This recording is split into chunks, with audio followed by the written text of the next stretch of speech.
বিশ্বের নামি-দামি খাবারের মধ্যে অন্যতম একটি নামি খাবার হচ্ছে চিংড়ি। বন্ধুরা সবাই আসসালামু আলাইকুম। কেমন আছেন আপনারা? নিশ্চয়ই ভালো। আমিও ভালো আছি। আজকে আপনাদের জন্য নিয়ে এসেছি চিংড়ি পোলাও। আমি আপনাদেরকে সহজভাবে দেখানোর চেষ্টা করেছি। আপনারা দেখতে থাকুন, ইনশাআল্লাহ আপনারাও আমার চাইতে ভালো রান্না করতে পারবেন। তো এর জন্য আমি বড় সাইজের চিংড়ি মাছ নিয়েছি, যেটা গলদা চিংড়ি সেটা না। তার সাইডে ছোট বাগদা চিংড়ির মধ্যে বড় সাইজের যে চিংড়িগুলো আছে সেগুলো নিয়ে নিয়েছি। তো এগুলিকে আমি এমন খোসা ছাড়িয়ে এর মাঝখানে যে রগটা থাকে সেটাকে বের করে নিয়ে এর মধ্যে হালকা লবণ আর হালকা মরিচ গুঁড়া মিশিয়ে রেখে দিয়েছি। আর এদিকে আমি 2 কাপ পরিমাণ সুগন্ধি চাল যেটা পাওয়া যায় সেটা নিয়ে নিয়েছি। আর এটাকে আমি প্রায় 1 ঘন্টার মতো ভিজিয়ে তারপরে ধুয়ে এখন স্টিমারে রেখে দিয়েছি, যাতে পানিগুলো ঝরে যায়। তো আমি এখন মূল রান্নায় চলে আসছি। তো আমি একটা কড়াইয়ের মধ্যে সামান্য পরিমাণ তেল দিয়ে দিলাম। তো আর এখানে তেল দেওয়ার পরে আমি যে কাজটা করব সেটা হচ্ছে আমি চিংড়ি মাছগুলো দিয়ে দেব, দিয়ে হালকা আছে একটু ভেজে নেব, মানে একটু কালার আসা পর্যন্ত ভাজবো, কেননা আমার এই চিংড়িগুলো তারপরে আবার রান্না হবে, তারপরে আবার দমে যাবে, এই জন্য কয়েকবার রান্না হবে। সেই জন্য আমি শুধু কালার আসা পর্যন্ত, আমার চিংড়িগুলোতে কালার আসা পর্যন্ত আমি রান্না করব। আমার চিংড়িগুলো যখন কালার চলে আসবে আমি সেগুলোকে নামিয়ে রাখবো।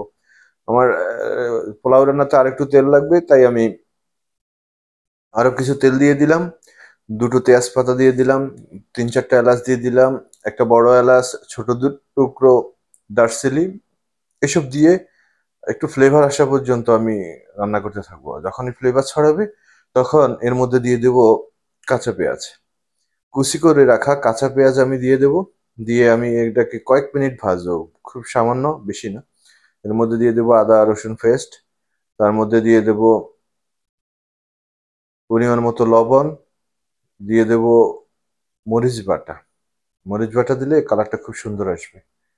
আমি সামান্য পরিমাণ বাটা মরিচ এখানে ব্যবহার করেছি, এতে কালারটা খুব সুন্দর হবে। আর এখানে দিয়ে দিচ্ছি বাদাম বাটা।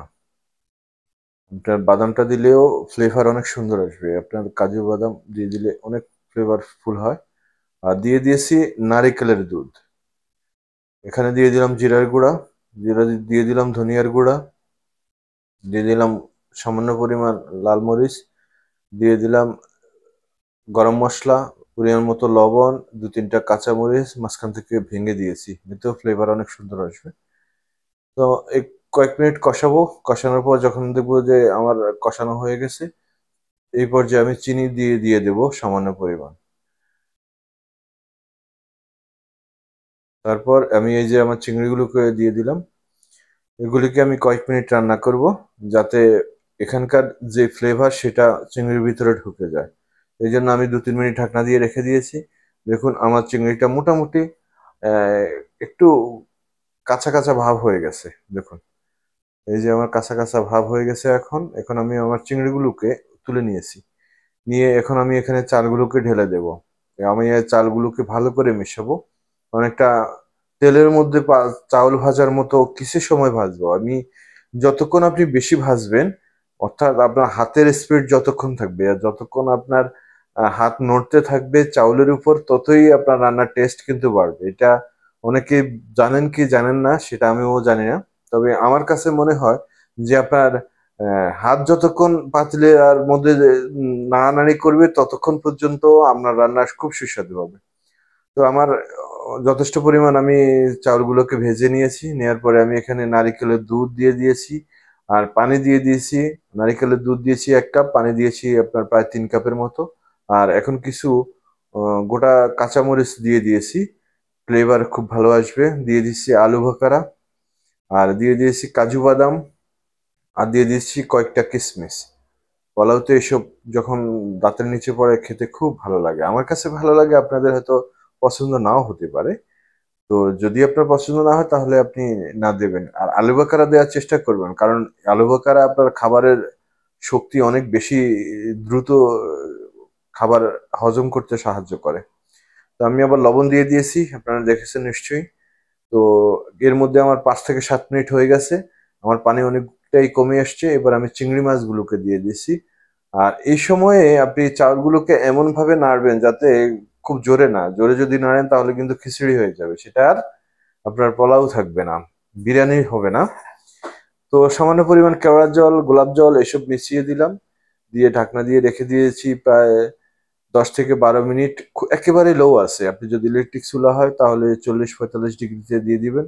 আর যদি আপনার গ্যাসের চুলা হয় তাহলে একেবারে যত কম দিতে পারেন ঠিক তত কম দিয়ে রাখবেন। আর যদি লাকড়ি চুলা হয় তাহলে কয়লার উপর বসিয়ে রাখলেও হবে। তো দেখুন এই পর্যায়ে আমার এইভাবে হয়েছে। আমার মনে হয় আরো আমার কয়েক মিনিট লাগবে, আমি আবার ঢাকনা দিয়ে রেখে দেব আরো 5-7-10 মিনিট। আপনার একটু নাড়ানাড়ি করে দিলে নিচের গুলোকে উল্টে যদি উপরে দেন তাহলে চালগুলো সমানভাবে সিদ্ধ হবে। এখন দেখুন আমার এর নিচে লাগা নেই এবং চালগুলো একই রকম হয়েছে, তার মানে আমার রান্না শেষ হয়ে গেছে, পারফেক্ট আমার রান্না। আমি এখন নামিয়ে সার্ভ করছি। আমি একটা সার্ভিং ডিশে নিয়ে নিলাম, এই যে দেখুন, এ হচ্ছে আমার আজকের চিংড়ি পোলাও। আমি সার্ভ করতে করতে আপনারা দেখতে থাকুন। আর এই সুযোগে বলি, যদি আপনি আমার চ্যানেলে নতুন হয়ে থাকেন অথবা আমার পেজে নতুন হয়ে থাকেন তাহলে ফলো এবং সাবস্ক্রাইব করবেন, এতে আমাদের উৎসাহ আরো বাড়ে। আর এই সময় বিদায় নিচ্ছি, আর কিছু বলার নেই। আসসালামু আলাইকুম ওয়া রাহমাতুল্লাহি ওয়া বারাকাতুহু।